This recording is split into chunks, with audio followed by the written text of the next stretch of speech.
Hey, what's up, Kudos Crew? It's Elizabeth Morosco. Thank you for joining us for a special edition of A Cup of Kudos Inspired Daily Life. If you want to know some of the benefits of meditation and prayer, this is the episode for you. Hey Kudos Crew, this is DeAnna Zayats with your Sunday edition, A Cup of Kudos. I'm so glad that you guys made it today. I hope you had a fabulous week, and I hope that you remembered to take a minute to just breathe. Yes, breathing exercises are fabulous when you're starting to stress out or you feel like you're just overwhelmed. So I encourage you to continue to do that every day, even if it's just taking a moment in the morning to just breathe a couple times. It's super important. And speaking of breathing, breathing is a very big part of meditation. Today, I'm going to talk a bit about meditation and prayer, effects on the brain, and why they possibly work per se. I know some people have issue with prayer and the religious connections to it and whatnot. And they feel that it's really just not something that is very active. And in our lifestyle, we are very proactive. We need to head things off and get super involved and take action. And sometimes we forget that slowing down and giving room to allow things is where it's really at. And sometimes we get in our own way and we get overly emotional about things. And this is where meditation and prayer really come in. Now, when you suffer a form of trauma, prayer is where most of us turn, even if we don't have a major religious affiliation. I know people who were atheists and they suffered a big trauma and still turn to prayer of some form, and even just for the briefest moment. And of course, once the dust clears, they fall back into their original belief system. But it's just something that we all seem to connect with and we all understand. Now, prayer works because it assists us in regaining emotional control. Now, how does it do that? Well, it allows us to take our problems, our traumas, and put them at the feet of a higher being, okay? And when we do that, that is an action, per se, of us letting go. So we let go and let God, right? Isn't that what the Bible says? Let go and let God. And so it assists us in taking a moment. We focus on the trauma. We release our emotions into the prayer, release it to God, and then lay our problems at the feet of God. And then we're able to gather ourselves, refocus control on our emotions, and move on with our day. Now, that isn't to say that one prayer is going to heal it all and you're going to automatically have control over your emotions. That's not what I'm saying at all. I'm saying the repetitiveness of it, of that release, that verbal release or that mental release if you don't say prayers out loud. And now, how does meditation work in that same way? Well, when you take a moment to go silent, to quiet the mind, you focus on breathing. And when you breathe, like I said last week, it starts to change the brain frequencies. Like I said, there's some really, really interesting studies online. And when this video posts, watch for my comments because I'll post links to some of them because I found some of these really, really interesting. There's one that only dealt with 14 people. And the findings that they found with just 14 people were pretty amazing. So I'll put links to that down in the comments so we can all look at them. So meditation, we go back to our breathing. And we quiet our minds. Now, you cannot completely stop thought. However, when you meditate, you allow thought to flow. So that means that you're not focusing on one specific thought. And it takes practice to do this, okay? But even sitting down and attempting to meditate. So you're sitting down and you're just like, I'm going to breathe, and I'm just going to breathe and count. And of course, you're going to have other thoughts come in. Well, did I shut the stove off? Is the coffee still running? Am I breathing? Am I really breathing correctly? Am I doing the meditation thing? And your mind just starts to just think of a billion things all at once. That's when you just let it go and you continue breathing. And what this does, and this is similar between prayer and meditation, is it starts to de-stress you and it starts to lower your cortisol. And the more that you practice this, the less cortisol you'll have in your body. Now, cortisol affects multiple parts of the body. In order for cortisol to be released into the body, which cortisol is for fight or flight, okay, it's a fight or flight chemical, it's kind of like a slow drip. You know, if we're stressed out every day, every time we get stressed, that fight or flight just kicks in and we get that slow cortisol drip.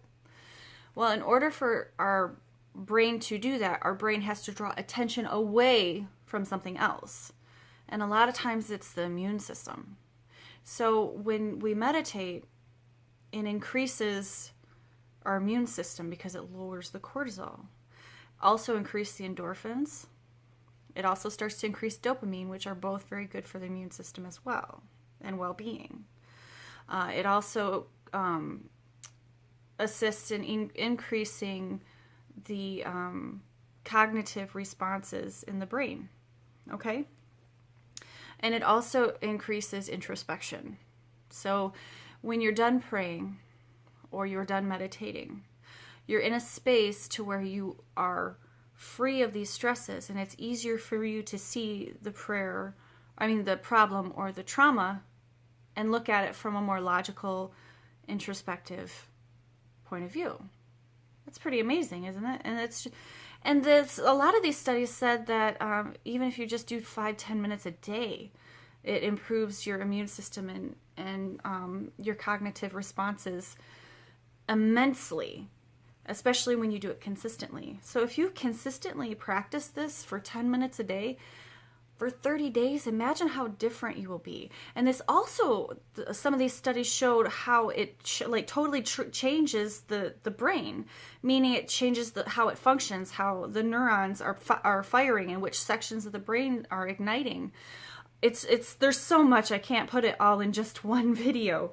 It improves the control over your emotions, like I was saying, and it gives you like that really positive outlet.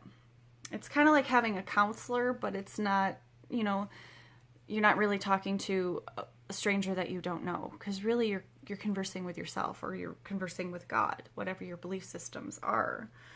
And so I know that some of you who are watching this right now are probably thinking, well, DeAnna, I have a real hard time meditating. I've tried it. It never works for me. What am I supposed to do with that? I've tried it.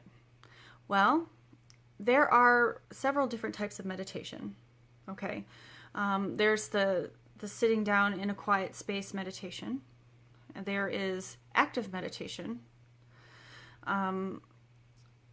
There's chanting, which is a form of meditation. So like when you see people doing the rosary, praying the rosary, that's an active meditation.